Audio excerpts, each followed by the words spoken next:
gente vem num processo de luta pós-Constituição de 88, que é visando um reconhecimento de um território apropriado, um território que a gente consiga manter a nossa cultura, que a gente consiga ensinar para nossas crianças a ter contato com a água, com as árvores, com os animais, com os pássaros, e que consiga ter um lugar para viver mesmo, para a gente viver mais tranquilo.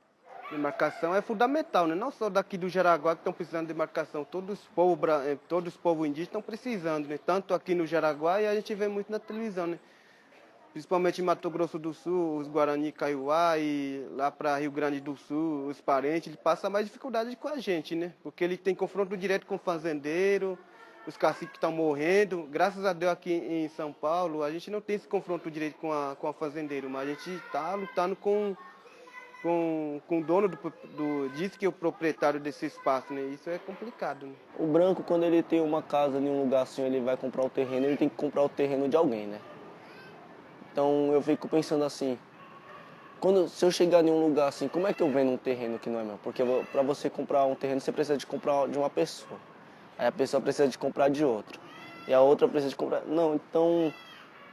As pessoas chegaram aqui e os terrenos já existiam, né? Os indígenas viviam aqui, então... O indígena, quando ele saía de um canto para outro, ele não vendia aquela terra dele. Ele deixava lá para a natureza continuar tomando conta. Então a gente conversou bastante e tinha 5 lideranças, a gente estava conversando com esse... Diz que o dono da terra, a gente estava conversando para a gente brigar no papel, né? Porque aí ele ia buscar seu direito na justiça, também a gente tem a FUNAI, né? Ministério Público, que pode estar ajudando. Então a gente está acontecendo só no papel, né, a nossa briga, né? Mas em outros aldeanos eles têm confronto direto com o fazendeiro, né? Então a gente não invade terreno, a gente fala de retomada, porque é um terreno que já era nosso, né? Então se eu entro em um terreno e falo assim, isso aqui é meu, é porque eu sei que é meu. Eu não vou chegar na casa de uma pessoa, entrar lá e falar assim, vou embora da sua casa porque se você tem uma casa num lugar e a gente sempre tem esse respeito, né? Ninguém é dono de terreno. Se você tem sua casa ali, é sua casa. Com o passar dos anos, a população já aumentou bastante, né? O que já era muito pequeno, agora ficou insuportável, assim, né? A gente não tem como comportar mais as famílias, a gente não tem espaço mais para fazer nossas casas, para morar. E as crianças agora acabam brincando na rua também, na beira da rua. E passaram estradas também que não passavam em volta da aldeia, agora já tem estradas, né, que foram construídas. Aqui no Jaraguá é muito difícil porque nós vivemos num espaço que não tem mais onde plantar e nem fazer casa tradicional. Porque quem não nos conhece acha que vai chegar aqui e vai encontrar uma oca, como eles costumam dizer, achando que é uma oca de barro com um telhado de sapé. E sabe muito bem que aqui em São Paulo não tem mais sapé, não tem muita coisa mais. Aqui acabou tudo com a destruição, de tanto o tal do desenvolvimento é o que acontece hoje, né? A nossa luta é para que o ministro da Justiça assine a portaria declaratória, né? O processo de demarcação a gente sabe que passa por 3 processos, né? Um processo de identificação, né, onde antropólogos vão até a área que estão os indígenas e em contato com as lideranças indígenas, com os pajés, com os sábios, entram na mata, estudam as ervas medicinais, tudo que usa, né, tudo que a comunidade usa ao redor, né. Aí nós deixa crescer mais, aí nós pega e enche o mel. Para que seja demarcada uma área justa, né, para essas populações indígenas conseguirem manter a sua cultura, né. Existe aqui na unidade uma horta medicinal com plantas da cultura indígena local. Tá? A nossa ideia é aproximar o conhecimento biomédico do não indígena com o conhecimento tradicional dos indígenas, para a gente ter um menor impacto nessa convivência. Um pedaço, não reparte. Ixi, tá cheio de água.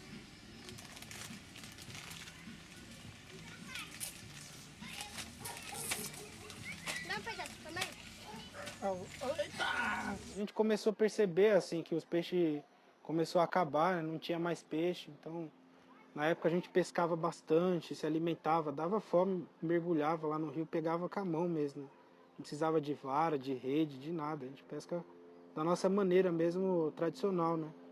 E as nossas crianças hoje já não sabem mais pescar, né? Não sabem mais como conseguir o alimento, conseguir o sustento, né? Por conta dessa falta de território, essa falta de espaço, né? Como aqui é uma aldeia de família, assim, foi formada pela família já teve esse envolvimento mais com o branco, apesar, assim, também de estar muito próximo, a gente tem muitos amigos da região e acaba convivendo com a gente muito bem e sabendo respeitar, né? Então a gente nunca teve esse problema de falar assim, não, o branco não pode estar aqui dentro, né? É ruim porque se vem um branco que não tem respeito com a cultura, ele acaba enfraquecendo a aldeia, né?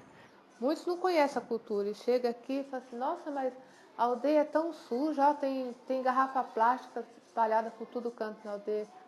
Mas eles não sabem que na chegada dos portugueses aqui não existia garrafa PET. Isso foi depois que, né, na entrada dos portugueses e o tal desenvolvimento que eles tanto falam. Aqui a gente tem o problema com o alcoolismo, que é muito forte, né, por questões dos bares serem tão perto. Aqui, se você sai um pouquinho da aldeia, você já está dentro de uma favela ou de algo parecido. É muita má influência que tem da própria população ao redor da comunidade. Quando eram barracos antes, né, eles falavam que aqui não era aldeia, que aqui era uma favela. Então são coisas que vai machucando a comunidade. Não é uma favela, nós falamos uma língua diferente das outras, tem uma cultura diferente das outras, tem um canto diferente dos outros, né? Somos índios, né? São indígenas, são seres humanos que não devem ficar sofrendo esse tipo de discriminação. O fato da própria tecnologia, né? Não que a gente, por ser indígena, não possa ter acesso à tecnologia. Não, a gente tem que ter para sobreviver. Se apropriar de um conhecimento, todo ser humano, né? Busca um conhecimento, busca compreender, né? Agora, esses meios de comunicação, internet, celular, ele é importante para a gente também, porque as nossas campanhas a gente divulgou na internet, no Facebook, né? A gente está aqui, hoje a gente consegue falar com os parentes de outras regiões, né? Antigamente a gente falava pelo cachimbo, né? A gente ainda fala, os pajé hoje fumam cachimbo e se comunica com outros pajé lá de outros países, até da Argentina, do Paraguai, do Uruguai. O índio, ele não é porque assim, eu sou índio e todo mundo está evoluindo que eu vou me adaptar ao mundo, né? Se eu adaptar ao mundo, eu vou destruir ele, né? Porque se eu for fazer que nem todo mundo faz, a gente só vai destruir, consumir e destruir. Então, acho que é uma maneira errada de pensar. A gente tem que se adaptar às coisas, mas procurando um novo jeito de viver, né? E a pessoa tem porque eles, né, às vezes, faz parte, né, de um trabalho, do trabalho das pessoas, né? Eu acho que isso é fundamental hoje, ter essa tecnologia que facilita a comunicação, né, com outros povos, com outras aldeias, longe, distante daqui. Então, eu acho que isso não vai atrapalhar dentro do dia a dia de uma cultura, né? Porque se nós estamos próximos da cidade, se nós temos isso, né? E hoje outros povos que vivem à distância, lá longe da cidade, eles têm tecnologia muito mais avançada do que nós que estamos aqui perto da cidade. Então, eu acho que hoje a tecnologia ele faz presente em qualquer cultura. Eles já estão acostumados, já vem muita gente visitar aqui, né? Vem escolas diferentes, então as outras crianças que chegam aqui já vem sabendo alguma coisa, porque a gente passa isso antes, né? Pessoal, aqui é assim, assim, então eu acho que a escola já avisa, né? Fala, não é uma oca, vocês vão ver índios assim, Guarani não anda pelado, Guarani sempre anda com roupa, tá? Mas as crianças daqui em relação às outras também é normal, eles acabam até se encontrando, fazendo brincadeiras iguais, assim, é tranquilo. Que a gente tem que ter tecnologia, né? A gente tem que saber usar ela a favor da gente, né? Tanto é que a gente está tentando criar um site para divulgar a aldeia, para divulgar a cultura, a venda de artesanato, essas coisas assim. O que não se pode deixar é que assim, as nossas crianças elas comecem a usar muito isso e acabem querendo largar a aldeia ou a própria cultura que tem de si, né? Como educador, a gente não é educador por por querer ser educador. A gente é educador porque nós somos pessoas de conhecimento e sabedoria. Então, o que a gente passa para eles é a realidade do povo guarani. Não simplesmente uma coisa que você aprendeu na teoria, o que eu aprendi na teoria, não.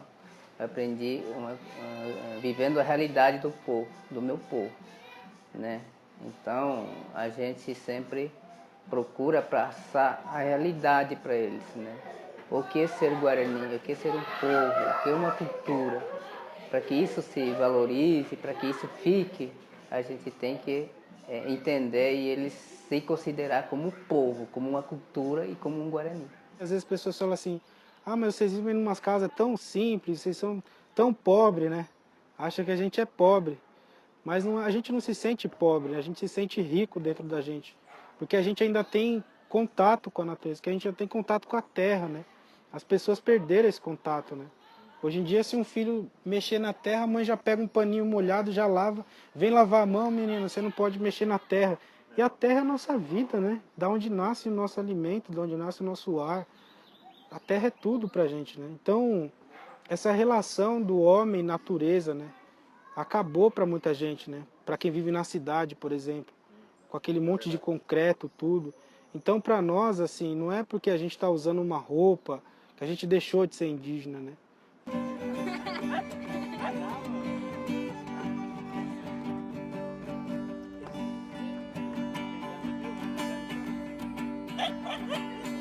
Nosso maior problema hoje é de estar num espaço onde as pessoas ficam julgando sem conhecer. Essa é a maneira que a gente tem que aprender a viver, né? Sempre preservando, né? Sempre sabendo usar, mas devolver também. E hoje, com a chegada da cidade junto à aldeia, a gente enfrenta outra realidade, de que a gente precisa aprender a conviver com a cultura diferente. O branco andava de cavalo, hoje ele anda de carro. Ele não deixou de ser branco, ele não deixou de ser europeu, não deixou de ser asiático, né? Um andava a pé, hoje anda de avião, não deixou de ser branco, ele virou o quê, né? E a gente que é indígena, quando tem um contato com esses meios de comunicação, quando se apropria de algum conhecimento, a gente é tratado como deixou de ser indígena. Então, a grande indagação das pessoas é se a gente deixou de ser indígena, né?